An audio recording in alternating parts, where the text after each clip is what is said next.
बहुत कमजोर और थका हुआ था। पिछले 4 सप्ताह के भयानक उत्साह का असर दिखने लगा था। उसकी नसें पूरी तरह से चकनाचूर हो गई थी और वो थोड़ी सी भी आवाज पर शुरू हो गया। 5 दिनों तक उसने अपना कमरा रखा और अंत में पुस्तकालय के फर्श पर लगे खून के धब्बे को छोड़ने का मन बना लिया। अगर ओटिस परिवार यह नहीं चाहता था, तो वे स्पष्ट रूप से इसके लायक नहीं थे।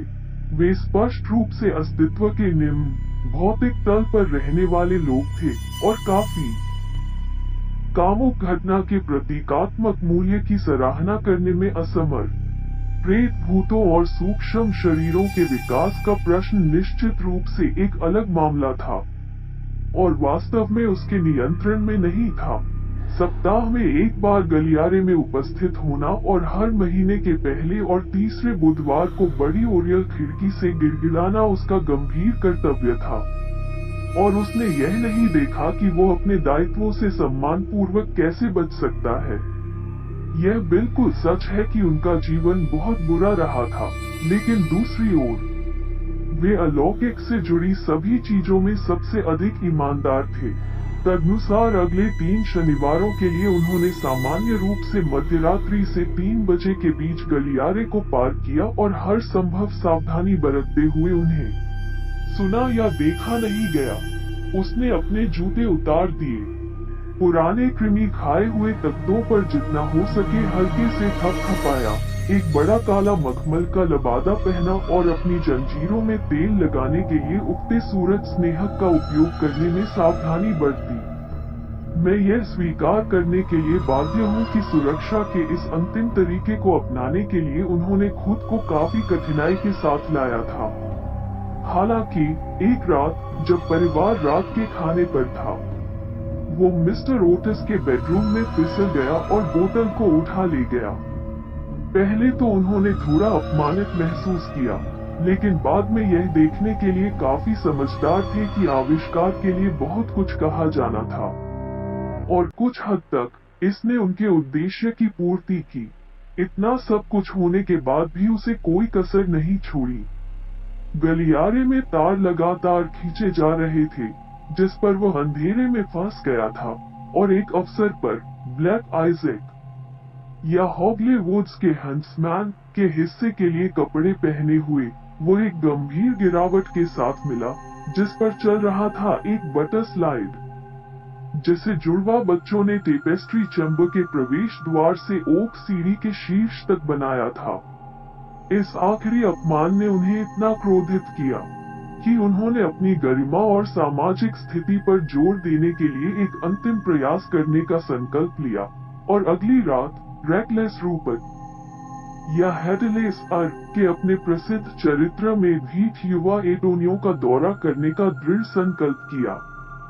70 से अधिक वर्षों से इस भेष में प्रकट नहीं हुआ था, वास्तव में इसलिए नहीं कि वह इसके माध्यम से सुंदर लेडी बारबरा मोदिश को इतना डरा दिया था कि उसने अचानक लॉर्ड कैंटरविले के दादा के साथ अपनी सगाई तोड़ दी और सुंदर जैक कैसलटाउन के साथ ग्रेटना ग्रीन भाग गई, यह घोषणा करते हुए कि दुनिया में कुछ भी उसे शादी करने के लिए प्रेरित नहीं करेगा।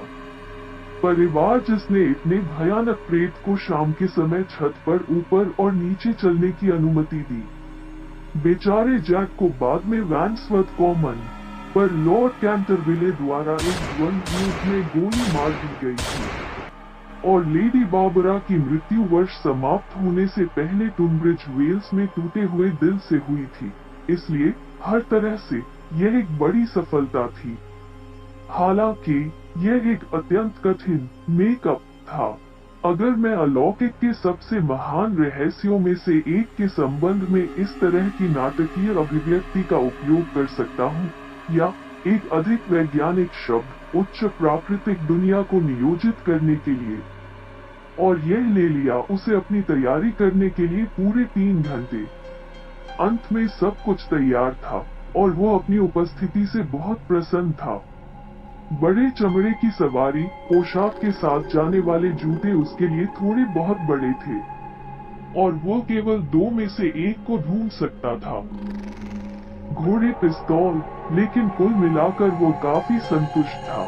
और 7:15 वो वेन्सकॉटिंग से बाहर निकला और गलियारे से नीचे उतर गया।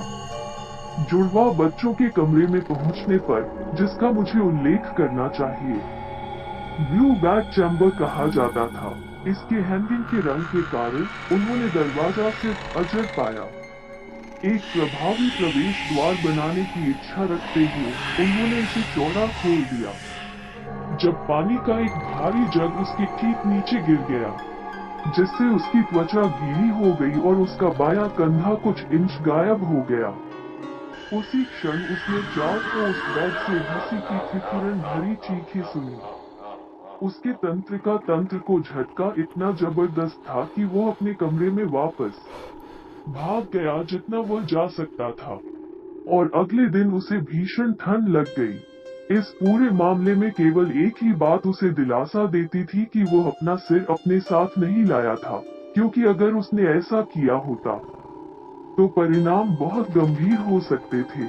उसने अब इस असभ्य अमेरिकी परिवार को डराने की सारी उम्मीद छोड़ दी और एक नियम के रूप में खुद को संतुष्ट कर लिया। सूची चप्पलों में मार्क ड्राफ्ट के डर से उसके गले के चारों ओर एक मोटी लाल मफर के साथ और छोटे आर्कब्यूज। अगर उस पर जुड़वा बच्चों द्वारा हमला किया जाना चाहिए, उन्हें प्राप्त अंतिम झटका 19 सितंबर को लगा।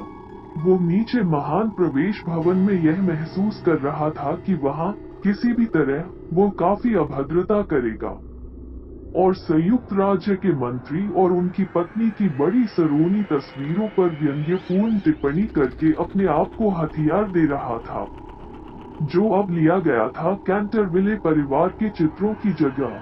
वो एक लंबे कफन में सरल लेकिन बड़े करीने से पहने हुए थे, चच के सांचे से ढंके हुए थे। उन्होंने अपने जबड़े को पीले लिनन की अलपट्टी से बांध दिया था और एक छोटी लालटेन और एक सेक्सटन की कुदाल ले रखी थी। वास्तव में उन्हें जोनास द ग्रेवलेस या द कॉप स्नैचर ऑफ चेटरसी बान के चरित्र के लिए तैयार किया गया था, जो उनके सबसे उल्लेखनीय प्रतिरूपणों में से एक था और एक जिसे कैंटरविले के पास याद रखने का हर कारण था, क्योंकि यह वास्तविक मूल था अपने पड़ोसी लॉर्ड रफर्ड के साथ उनका झगड़ा। सुबह के लगभग 2:15 बज रहे थे और जहां तक पता लगा सके, नहीं एक हलचल कर रहा था।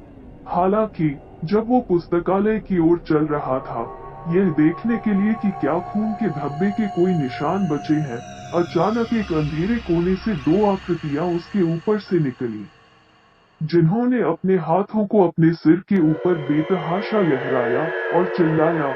बूट इन उनकी कार एक घबराहट के साथ जब्त की गई, जो परिस्थितियों में केवल प्राकृतिक थी। वो सीढ़ी के लिए दौड़ा, लेकिन वाशिंगटन ओटिस को वहां बड़े बगीचे की सिरिंज के साथ इंतजार कर रहा था और इस तरह हर तरफ अपने दुश्मनों द्वारा घिरा हुआ था और लगभग खाड़ी में चला गया। वो महान लोहे के चूल्हे में गायब हो गया, जो सौभाग्य से उसके लिए नहीं था, और उसे चिमनी और चिमनियों के माध्यम से अपना घर बनाना पड़ा। गंदी अव्यवस्था की भयानक स्थिति में अपने कमरे में पहुंचना और निराशा। इसके बाद वो फिर से किसी भी रात के अभियान पर नहीं देखा गया। जुड़वा कई मौकों पर उसकी प्रतीक्षा में लेटे रहे और हर रात अपने माता पिता और नौकरों की बड़ी झुंझलाहट के साथ मार्ग को संक्षेप में बिखेर दिया, लेकिन यह नहीं था लाभ लेना।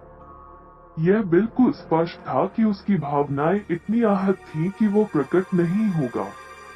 परिणाम स्वरूप श्री ओटिस ने डेमोक्रेटिक पार्टी के इतिहास पर अपने महान कार्य को फिर से शुरू किया, जिस पर वे कुछ वर्षों से लगे हुए थे। श्रीमती ओस ने एक अद्भुत क्लैम बेक का आयोजन किया, जिसने पूरे काउंटी को चकित कर दिया। लड़कों ने लैक्रोस, यूट्रे, पोकर और अन्य को लिया। अमेरिकी राष्ट्रीय खेल और वर्जीनिया अपने टट्टू पर गलियों के बारे में सवार हुए। साथ में चेशायर के युवा ड्यूक थे, जो कैंटरवेल चेज में अपनी छुट्टियों के अंतिम सप्ताह बिताने के लिए आए थे। आमतौर पर यह माना जाता था कि भूत चला गया था, और वास्तव में श्री ओस ने इस आशय का एक पत्र लॉर्ड कैंटरविल को लिखा था, जिन्होंने जवाब में समाचार पर अपनी बहुत खुशी व्यक्त की और मंत्री को अपनी शुभकामनाएं भेजी। योग्य पत्नी। हालांकि ओटिस को धोखा दिया गया था, क्योंकि भूत अभी भी घर में था, और हालांकि अब लगभग एक अमान्य मामलों को आराम देने के लिए तैयार नहीं था, खासकर जब उसने सुना कि मेहमानों में चेशायर का युवा ड्यूक था, जिसका grand uncle Lord Francis Stilton ने एक बार कर्नल कार्बरी के साथ 100 गिनी की शर्त लगाई थी कि वह कैंटरविले भूत के साथ पासा खेलेंगे। और अगली सुबह कार्ड रूम के फर्श पर ऐसी असहाय लकवाग्रस्त अवस्था में पड़ा पाया गया कि हालांकि वो एक महान उम्र तक जीवित रहे, वो फिर कभी कुछ नहीं कह सके, लेकिन 666 कहानी उस समय अच्छी तरह से जानी जाती थी। हालांकि निश्चित रूप से दो महान परिवारों की भावनाओं के संबंध में इसे शांत करने का प्रयास किया गया था, और इससे जुड़ी सभी परिस्थितियों का पूरा लेखा जोखा लॉर्ड टेटल के recollections of the prince regent and his friends के 3रे खंड में मिलेगा। भूत स्वाभाविक रूप से यह दिखाने के लिए बहुत उत्सुक था कि उसने स्टिल्टन पर अपना प्रभाव नहीं खोया था, जिसके साथ वास्तव में वह दूर से जुड़ा हुआ था। उसके अपने पहले चचेरे भाई को सियोर डी बुलकेली के लिए दूसरे स्थान पर रखा गया था, जिनसे, जैसा कि हर कोई जानता है, ड्यूक्स ऑफ चेशायर का वंशज है। तदनुसार उन्होंने द वैम्पायर मोंक या ब्लेडलेस बेनेडिक्टिन के अपने प्रसिद्ध प्रतिरूपण में वर्जीनिया के छोटे प्रेमी के सामने आने की व्यवस्था की। एक प्रदर्शन इतना भयानक था कि जब बूढ़ी महिला स्टार्टअप ने इसे देखा, जो उसने एक घातक नए साल की पूर्व संध्या पर किया था, वर्ष 1764 में वो सबसे अधिक चुभने वाली झोपड़ियों में चली गई, जिसकी परिणति हिंसक अपोप्लेक्सी में हुई और 3 दिनों में उसकी मृत्यु हो गई। कैंटरविल्स को, जो उसके सबसे करीबी रिश्तेदार थे, को बेदखल करने के बाद और अपना सारा पैसा लंदन की दवा के लिए छोड़ दिया। आखिरी मौके पर, हालांकि जुड़वा बच्चों के उनके आतंक ने उनके कमरे को छोड़ने से रोक दिया, और छोटा ड्यूक रॉयल बेडचेम्बर में महान पंख वाले चंदवा के नीचे शांति से सोया और वर्जीनिया का सपना देखा।